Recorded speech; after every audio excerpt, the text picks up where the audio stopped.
ഏറെ നാളത്തെ അതിർത്തിക്ക് ശേഷം ബി.ജെ.പി. വിട്ട സന്ദീപ് വാര്യർ കോൺഗ്രസിൽ ചേർന്നു. പാലക്കാട് കോൺഗ്രസ് ഓഫീസിൽ എത്തിയാണ് അംഗത്വമെടുത്തത്. കെ.പി.സി.സി. President K. സുധാകരൻ, പ്രതിപക്ഷ നേതാവ് വി.ഡി. സതീശൻ എന്നിവർ സന്ദീപ് വാര്യരെ സ്വീകരിച്ചു.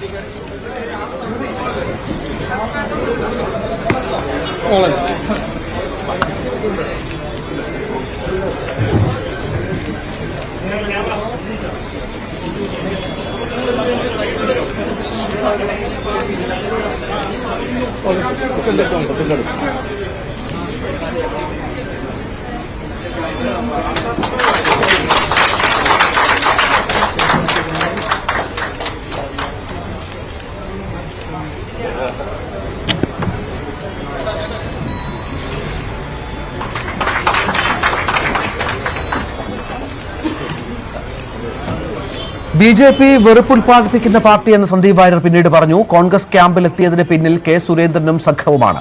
കെ. സുരേന്ദ്രനും മുഖ്യമന്ത്രിയും അഡ്ജസ്റ്റ്മെന്റ് നടത്തുന്നു. കൊടകരയും കരുവന്നൂരും വെച്ച് മാറുന്നു. കോൺഗ്രസ് സ്നേഹം ഉൽപ്പാദിപ്പിക്കുന്ന ഫാക്ടറിയെന്നും സന്ദീപ് വാര്യർ പറഞ്ഞു.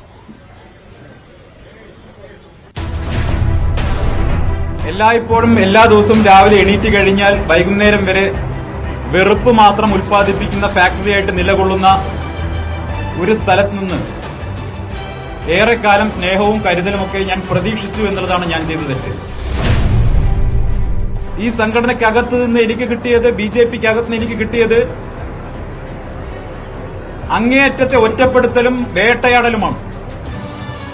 ഞാൻ ഇന്ന് ഈ നിമിഷം കോൺഗ്രസിന്റെ ആഫീസിൽ ബഹുമാനപ്പെട്ട പ്രതിപക്ഷ നേതാവിന്റെയും ബഹുമാനപ്പെട്ട കെ.പി.സി.സി. പ്രസിഡന്റിന്റെയും സാന്നിധ്യത്തിൽ ഈ ത്രിവർണ്ണ ഷാൾ അണിഞ്ഞുകൊണ്ട് ഇവിടെ ഇരിക്കുന്നുണ്ടെങ്കിൽ അതിന്റെ ഉത്തരവാദി കെ. സുരേന്ദ്രനും സംഘവുമാണ്. ഒരു സംശയവും ആ കാര്യത്തിൽ വേണ്ട.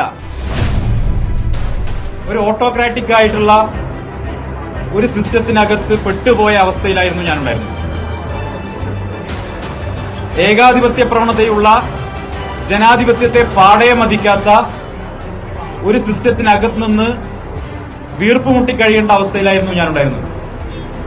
സ്വന്തം അഭിപ്രായങ്ങൾ പറയാനോ വ്യക്തിത്വം കാത്തുസൂക്ഷിക്കാനോ ഏതെങ്കിലും വിഷയത്തിൽ മനുഷ്യപക്ഷത്തു നിന്നൊരു നിലപാട് പറയാനുള്ള സ്വാതന്ത്ര്യം പോലും ഇല്ലാതെ അച്ചടക്ക നടപടി നേരിട്ട ആളാണ് ഞാൻ.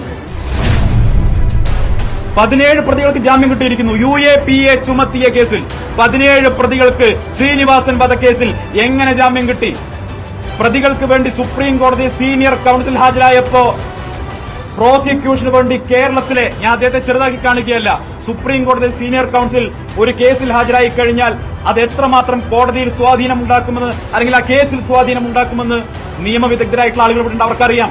ശ്രീനിവാസൻ വധക്കേസ് കൈകാര്യം ചെയ്യുന്ന സമയത്ത് എന്തുകൊണ്ട് സുപ്രീം കോടതി കൌൺസിൽ പ്രതികൾക്ക് വേണ്ടി ഹാജരായപ്പോ മറുപക്ഷത്ത് പ്രോസിക്യൂഷന് വേണ്ടി ബി.ജെ.പിയിൽ എത്രയോ കേന്ദ്ര നേതാക്കന്മാർ സുപ്രീം കോടതി പ്രാക്ടീസ് ചെയ്യുന്നുണ്ടല്ലോ, എന്തേ ഒരാൾ പോലും ബലിദാനിയായ ശ്രീനിവാസന് വേണ്ടി ഹാജരായില്ല? കേരളത്തിലെ CPIM-മായി ചേർന്ന്, മുഖ്യമന്ത്രിയുമായി ചേർന്ന് നടത്തുന്ന അഡ്ജസ്റ്റ്മെന്റ് പൊളിറ്റിക്സിനെതിരെ നിലപാടെടുത്തു എന്നുള്ളതാണ് ഞാൻ ചെയ്ത കുറ്റം. കരിവന്നൂരും കൊടകരയും തമ്മിൽ പരസ്പരം വെച്ചുമാറുന്നതിനെ എതിർത്തു എന്നുള്ളതാണ് ഞാൻ ചെയ്ത കുറ്റം. ധർമ്മരാജന്റെ കോൾ ലിസ്റ്റിൽ പേരില്ലാതെ പോയി എന്നുള്ളതാണ് ഞാൻ ചെയ്ത കുറ്റം.